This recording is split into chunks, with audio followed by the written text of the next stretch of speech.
दूर तक शांत नीले समुद्र के किनारे और ठंडी हवा में झूमते नारियल के पेड़। ऐसी जगह पे कौन नहीं रहना चाहता। सबका सपना होता है। ऐसे ही किसी सपनों की दुनिया में राजेश और कल्पना ने अपना कदम रखा था। अभी अभी दोनों की शादी हुई थी। दोनों ने एक बड़ा सा घर किराए पे लिया था। पैसे की कोई कमी नहीं थी राजेश के पास। गांव में पुरखों की जमीन और यहाँ खुद एक कंपनी में मैनेजर। जिंदगी की हर खुशी वो कल्पना को देना चाहता था। ये जो घर लिया था वो बिल्कुल समुंदर के सामने था। सामने नीला समुंदर और बाजू में फैले रेत का किनारा। रोज ये नया जोड़ा दूर तक टहलने निकल जाता था। अपने सपनों में ही जैसे वो जी रहे थे। लेकिन कहते हैं कि जहाँ बहुत सारी खुशियां हो वहाँ किसी की नजर जल्दी लग जाती है। ऐसे ही हुआ इन दोनों के साथ। उसके बाद जैसे इनकी सपनों की दुनिया बिखर सी गई जब एक अनजान काले साय ने इनकी सपनों की दुनिया में कदम रखा, जिसका राजेश और कल्पना को अंदाजा भी नहीं था कि उनके साथ अब क्या होने वाला था। राजेश, मुझे तंग मत करो ना प्लीज। आज तो सोने दो। आज ऑफिस नहीं है तुम्हारा। कल्पना अपना मुंह तकिए में छुपाते हुए बोली। राजेश ने खिड़की के पर्दे हटा दिए। सूरज की किरणें उनके बेडरूम में आने लगी थी और जोर की हवा भी। राजेश ने कल्पना को अपने पास लिया और उसको सिर्फ देखता रहा। क्या देख रहे हो? कल्पना ने आंखें बंद करके ही पूछा। अब हम आपको देखें भी नहीं। हम अपना सपना खुली आंखों से देखना चाहते हैं। आप हमारा सपना हो जो पूरा हुआ है। आप जैसी लड़की हमारे जीवन में आना हमारे लिए सपने से कम थोड़ी ना है। राजेश ने बहुत प्यार से कहते हुए कल्पना के बाल संवारे। आज जनाब का इरादा क्या है? कहाँ घुमाने लेके जाओगे मुझे? आज खाना भी बनाने का मन नहीं मेरा। सुबह का भी बाहर से मंगाते हैं और रात को कहीं बाहर ही खा के आते हैं। कल्पना ने अपनी मन की सुनाई। जो हुक्म मेरी रानी। राजेश ने भी उसकी हाँ में हाँ मिलाया। दोपहर का खाना खाकर दिन भर टीवी देखते रहे दोनों। राजेश को नींद आई तो वो थोड़ा सो गया। शाम को उठ के दोनों बाहर घूमने चले गए। खाना खाकर घर वापस आए तो रात के 11 बज चुके थे। आते ही दोनों ने सोने की तैयारी की और सो गए। रात के कुछ 1:30 बजा होगा। खटखट करके अचानक ही उनकी बेडरूम की खिड़की खुल गई और बहुत जोर की हवा अंदर आने लगी। कल्पना की आंख खुल गई। देखा कि राजेश तो मजे से सोया पड़ा है। उसने उठते हुए खिड़की बंद की। लेकिन जैसे कल्पना अपने बेड की तरफ मुड़ी खिड़की फिर से खुल गई। कल्पना को थोड़ा अजीब लगा लेकिन वो फिर से खिड़की बंद करने गई।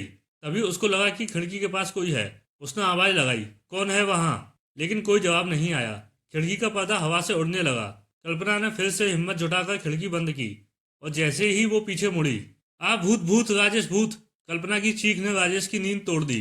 राजेश उठ के कल्पना के पास भागा। क्या हुआ? क्यों चिल्ला रही हो? कल्पना राजेश से लिपट कर रोने लगी। राजेश राजेश, तुम्हारे बगल में भूत था। मैं यहाँ खिड़की बंद करने आई थी, मुझे लगा यहाँ कोई है। लेकिन जब मैं बेड पे सोने आई तो वो आगे कुछ बोल नहीं पाई और रोने लगी। उसके हाथ पैर कांप रहे थे। राजेश ने उसको बेड पे बिठाया और एक हाथ से पानी का गिलास उसको दिया। पानी पीने के बाद कल्पना को अब थोड़ा ठीक लगने लगा। राजेश, मैंने देखा तुम्हारे बगल में एक भयंकर काला साया था जो मेरी जगह सोया था। मैंने उसको देखा तो वो भी मुझे देख रहा था। वो किसी औरत जैसा दिख रहा था। मुझे बहुत डर लग रहा है। राजेश, प्लीज मुझे अकेला मत छोड़ना। कल्पना फिर से रोने लगी। राजेश ने उसको अपने पास बैठाया और कहा, अरे नहीं पगली, मैं तो तुम्हारे साथ में ही तो हूँ। तुम्हें छोड़कर कहाँ जाऊंगा भला। वो रात कैसे तो बीत गई। सुबह हुई लेकिन कल्पना सोई थी। आज नाश्ता और टिफिन भी राजेश ने खुद से ही बनाया। उसने नाश्ते की एक प्लेट तैयार की और साथ में कॉफी लेके बेडरूम में चला गया। कल्पना अब भी सो रही थी। उसने कल्पना को उठाया और उसको अपने हाथों से नाश्ता करवाया। अब कैसा लग रहा है कल्पना? राजेश ने तैयारी करते हुए पूछा। राजेश, क्या तुम आज घर रुक नहीं सकते? मुझे यहाँ बहुत अकेला महसूस होता है। कल्पना ने एक गुजारिश की। राजेश उसके पास आकर बोला, कल्पना डरो नहीं। कल जो हुआ वो शायद तुम्हारा वहम था। ऐसा होता है थकान के कारण। मैं जल्दी वापस आऊंगा। फिर शाम को कहीं बाहर चलते हैं। राजेश अपने ऑफिस चला गया। उसको दूर तक जाते कल्पना निहार रही थी। आज घर में कुछ करने लायक नहीं था। खाना भी राजेश ने बनाया था। सोचा बाहर लॉन में बैठकर कुछ किताबें पढ़ लूं। कल्पना ने दोपहर का खाना खाया और लॉन में बैठकर किताब पढ़ने लगी। उसको कल वाली बात याद आ रही थी लेकिन उसने कल के बारे में ना सोचने का फैसला किया। लेकिन जैसे ही उसने किताब का दूसरा पन्ना पलटा, वही काला साया, वही भयंकर चेहरा उसको किताब में दिखा। उसकी लाल आंखें, जैसे खून था आंखों में। उसने झट से किताब दूर फेंक दी और बाजू में जाकर खड़ी हो गई। उनके घर के बगल में एक घर था। कल्पना की सारी हरकतें एक औरत देख रही थी। उसने बाहर आकर कल्पना को आवाज लगाई, क्या हुआ बेटा? कोई परेशानी है क्या? तुम नए आए हो क्या? आवाज सुनकर कल्पना होश में आई। अब वो भी उस औरत से बात करने लगी। वो बूढ़ी सी औरत अब कल्पना के लॉन के बगल में बने दीवार के पास आकर बातें करने लगी। एक बात कहूँ बेटा, बुरा मत मानना, लेकिन यह घर काफी दिनों से बंद था। यहाँ पहले एक फैमिली रहती थी लेकिन कुछ ही दिनों में उन्होंने घर खाली किया। पता नहीं यहाँ कोई टिकता ही नहीं। तुम लोगों ने सब पूछ के ही लिया ना घर? उस औरत ने जानकारी देते हुए कहा। हाँ आंटी, मेरे पति ने सब देख लिया होगा, घर उन्होंने ही देखा था। हमारी तो अभी शादी हुई है। कल्पना ने अपने बारे में ज़्यादा बताना सही नहीं समझा। उस आंटी के पति ने आवाज़ लगाई तो वो औरत चली गई। लेकिन कल्पना कुछ सोच में पड़ गई। ये सब मुझे क्यों दिख रहा है? वो घर में अंदर गई, लेकिन अपने बेडरूम में जाने का उसका मन नहीं था। वो सोफे पर ही लेट गई। उसकी आंख कब लगी कुछ पता नहीं चला। दरवाजे की घंटी बजी। वैसे ही कल्पना की नींद खुली। वो दरवाजा खोलने गई। दरवाजे पर राजेश था। राजेश, अच्छा हुआ तुम आ गए। मेरा बिल्कुल भी मन नहीं लग रहा था। सारा दिन में सोई थी। कल्पना ने राजेश के हाथ से उसका बैग लिया और एक जगह रख दिया। शाम को घूमकर आने के बाद खाना बाहर से ही मंगवाया। दोनों खाना खाकर सो गए। रात को राजेश को प्यास लगी तो वो किचन में पानी पीने चला गया। तभी बाहर रास्ते के कुछ कुत्ते उनके घर की तरफ देखकर भौंक रहे थे। राजेश को लगा कोई चोर तो नहीं घुस आया। उसने इधर उधर देखा। सब ठीक लगा तो वो अपने बेडरूम की तरफ गया। उसने आते वक्त रूम का दरवाजा खुला रखा था, लेकिन अब वो बंद था। राजेश जैसे ही अंदर गया, अंदर का नजारा देख के उसको चक्कर ही आ गए। कल्पना अपने बेड पे नहीं थी, वो हवा में झूल रही थी। उसके खुले बाल और लाल आंखें राजेश को घूर रही थी। वो ये सब देख एकदम से नीचे गिर गया। कल्पना अब धीरे धीरे दीवार पर चढ़ने लगी और उल्टी छत को जाकर चिपक गई। राजेश की तो जैसे सांसें रुक गई थी। ये सब क्या था, ये सोचने का उसके पास मौका ही नहीं था। वो चिल्लाता हुआ बाहर भागा और बेडरूम का दरवाजा बाहर से लॉक किया। वो रात भर सोफे पर ही बैठा रहा। अपनी बीवी को ऐसे छोड़ के कहाँ जाता, लेकिन राजेश के मन में अब सैकड़ों सवाल घूमने लगे। सुबह हुई। राजेश ने हिम्मत करके दरवाजा खोला। कल्पना बेड पर सो रही थी, एकदम नॉर्मल, जैसे कुछ हुआ ही नहीं। राजेश ने उसको उठाया, लेकिन कल के बारे में कुछ भी बात नहीं की। अपने सारे काम करके वो ऑफिस चला गया। शाम को घर आने की उसमें हिम्मत नहीं थी। उसने बेल बजाई। कल्पना आज बहुत बदली हुई नजर आई। उसके बाल खुले हुए थे और बिल्कुल चुप। खाने पर भी कुछ नहीं बोली और अपने रूम में जाकर सो गई। राजेश बहुत देर तक सोफे पर ही बैठा सोच रहा था, लेकिन हिम्मत जुटाकर बेडरूम में जाने के लिए जैसे उसने अंदर कदम रखा, कल्पना का वो भयंकर रूप देखकर राजेश जैसे पत्थर बन गया। भयंकर काली डायन बन चुकी थी वो, जैसे कल्पना ने काला साया बताया था। बिल्कुल उसके जैसे उसके बाल खुले हुए थे और लाल आंखें, मुंह से लाल खून बह रहा था। राजेश अब बहुत डर गया था। वो बाहर भागा। तभी कल्पना बाहर आई और बाहर का दरवाजा खोल के समुंदर के किनारे से भागकर एक पुराने घर की तरफ चली गई। बहुत अंधेरा था वहां। एक पेड़ के पास जाकर जमीन पर सिर रखकर बहुत ही अजीब आवाज में बोल रही थी। राजेश मदद के लिए यहाँ वहां भाग रहा था। क्या करे उसको खुद समझ नहीं आ रहा था। तभी वो बगल वाली आंटी एक आदमी को साथ में लेकर के आई। उसको राजेश ने कभी देखा नहीं था। आप कौन हो? राजेश ने पूछा। बेटा तुम मुझे नहीं जानते, लेकिन तुम्हारी बीवी मुझे जानती है। मैं तुम्हारे बगल वाले घर में रहती हूँ। आंटी ने आगे कहा। मैंने तुम दोनों को बाहर भागते हुए देख लिया था। तभी मैंने अपनी पहचान के मांत्रिक को बुला लिया। मांत्रिक बोलने लगा, यहाँ पहले शमशान हुआ करता था, बाद में लोगों ने यहाँ घर बना लिए। ये कोई दुष्ट आत्मा का काम लगता है। आत्माएं अंधेरा जब ज्यादा हो तब यहाँ वहाँ घूमती हैं। जब अमावस्या हो तब उनकी ताकत बढ़ जाती है। इस बीच वो अपनी ताकत बढ़ाने के लिए कोई इंसानी शरीर खोजती हैं और जिससे वो टकराए आत्माएं उस पर अपना कब्जा कर लेती हैं और वो उनके खून से अपनी प्यास बुझाकर खुद ताकतवर बन जाती हैं। अभी अमावस्या ही चल रही है। इन दिनों में वो तुम्हारी बीवी को अपना शिकार बनाएगी और अमावस्या के दिन उसकी मौत के साथ वो दुष्ट आत्मा अमर हो जाएगी। राजेश बहुत डर गया। वो हाथ जोड़कर उस मांत्रिक से कल्पना को बचाने की विनती करने लगा।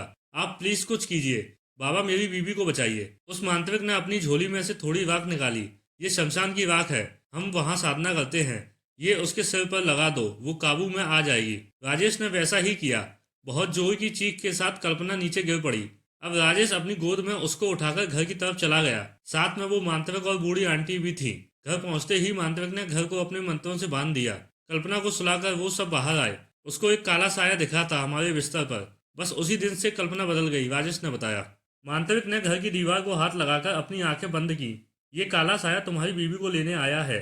उसको अमर होना है और वो उसको मारकर ही दम लेगा। ये बहुत शक्तिशाली है, इसको बांधना मेरे बस की बात नहीं। मैं अपने गुरुजी को लेकर आता हूँ, तब तक तुम उसको रूम के अंदर बंद रखो। वो मांत्रिक और आंटी चले गए।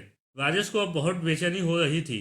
उसको कल्पना की चिंता हो रही थी। सुबह से शाम तक वो बाहर चक्कर काट रहा था। शाम को अचानक रूम में से रोने की आवाज आई। राजेश मुझे बचा लो प्लीज, ये मुझे क्या हो गया है? मुझे मरना नहीं है, मुझे बचा लो। राजेश से रहा नहीं गया और उसने दरवाजा खोला। कल्पना एकदम से वो शैतानी आवाज में बातें करने लगी और अपने भयंकर रूप में आ गई। राजेश ने उसको पकड़ना चाहा, लेकिन कल्पना ने अपने हाथ में एक बर्तन लेके राजेश के सर पर मारा। राजेश बेहोश होकर गिर गया। रात होने के बाद वो मांत्रिक अपने गुरुजी के साथ राजेश के घर आया। राजेश को बेहोश पाकर वो समझ गए कि शैतान ने अपनी चाल चली और कल्पना को लेकर कहीं भाग गया। राजेश को पानी मारकर होश में लाया और गुरुजी ने वो रूम देखा जहाँ कल्पना को कैद किया था। उनको कुछ समझ आया। वो बोले, बेटा समय कम है, ये साया कोई मामूली साया नहीं है। कई सालों के बाद इसको कोई मनुष्य शरीर मिला है। अगर वो साया अमर हो गया और उसने इंसानी रूप धारण कर लिया तो वो अपनी कोई भी इच्छा पूरी कर सकता है। हमें तुम्हारी बीवी को किसी भी हालत में बचाना ही होगा, नहीं तो कयामत होगी। चलो मेरे साथ। वो दोनों राजेश को लेकर शमशान में आए। वहां एक हवन चल रहा था। दोनों मांत्रिक बैठ गए और मंत्रों का पाठ चालू किया। रात काली होती गई। चांद अब बिल्कुल भी नहीं दिख रहा था। अब अमावस्या अपने चरम पर थी। तभी जोर से चिल्लाते हुए कल्पना वहां आ गई। वो बहुत भयंकर रूप में थी। उसके आने से वहां खून की बदबू फैल गई। मंत्रों का जाप चालू था। गुरुजी उठे और कल्पना के पास जाकर मंत्र पुकारा और शमशान की राख उस पर मारी। कल्पना शांत हो गई और उसमें से एक काला साया बाहर निकला। वो देखने में बिल्कुल कल्पना जैसा ही लग रहा था। अब उसने कल्पना का रूप ले लिया। पहचानना मुश्किल था कि कौन कल्पना है और कौन वो साया। गुरुजी ने अपना हाथ आगे किया और त्रिशूल उनके हाथ में प्रकट हुआ। इतने में वो डरावनी आत्मा ने अपनी चाल चली और गुरुजी के साथी मांत्रिक को मार डाला। अब उसने गुरुजी को भी मारना चाहा, लेकिन उनके मंत्रों के सामने वो टिक नहीं पाया। ये सब हड़बड़ी में वो मंत्रों वाला त्रिशूल कहीं नीचे गिर गया। वो ढूंढने गुरुजी जैसे झुके वैसे डायन ने गुरुजी को बहुत बुरी तरह घायल किया। उन्होंने राजेश को इशारे से वो त्रिशूल से साय का खात्मा करने को कहा। गुरुजी की मौत से मानो वो काला साया खुशी से कूदने लगा। इतने में वहां हर तरफ चीखें गूंज उठी। वो काला साया अब अपने मुकाम पे जाने वाला था। उसको मानव शरीर मिलने वाला था। वो साया झूम उठा। तभी राजेश ने उठकर मंत्रों वाला त्रिशूल से उसका अंत करना चाहा, लेकिन उसने वही त्रिशूल से राजेश को अपना शिकार बनाया। बुरी तरह घायल होकर राजेश नीचे गिर पड़ा। ये देख कल्पना अपना पूरा जोर लगा कि राजेश की मदद को गई। अपने पति को वो मरता हुआ कैसे देख सकती थी। वो साया और कल्पना आपस में भिड़ गए। अब कौन कल्पना और कौन साया समझ नहीं आ रहा था। राजेश ने वो त्रिशूल उठाया। कल्पना ने इशारा किया और वो मंत्रों वाला त्रिशूल राजेश ने उस खूंखार साय के सीने में दे मारा। उसको तड़पता देख के राजेश ने अपनी बीवी का हाथ पकड़ा और उस शमशान से बाहर भागा। वो दोनों जैसे तैसे घर पहुंचे। घर के अंदर जाते ही राजेश सोफे पर लेट गया। उसके सिर से खून बह रहा था। कल्पना ने राजेश को मरहम लगाया और राजेश को बेडरूम में सुलाया। इतने दिनों से वो ठीक से सो भी नहीं पाया था। उसको सुलाकर कल्पना नहाने चली गई। उसके बाल खुले हुए थे। वापस आकर उसने कंघी उठाई और आईने में देखा तो सिर्फ कंघी दिख रही थी। कल्पना गायब थी।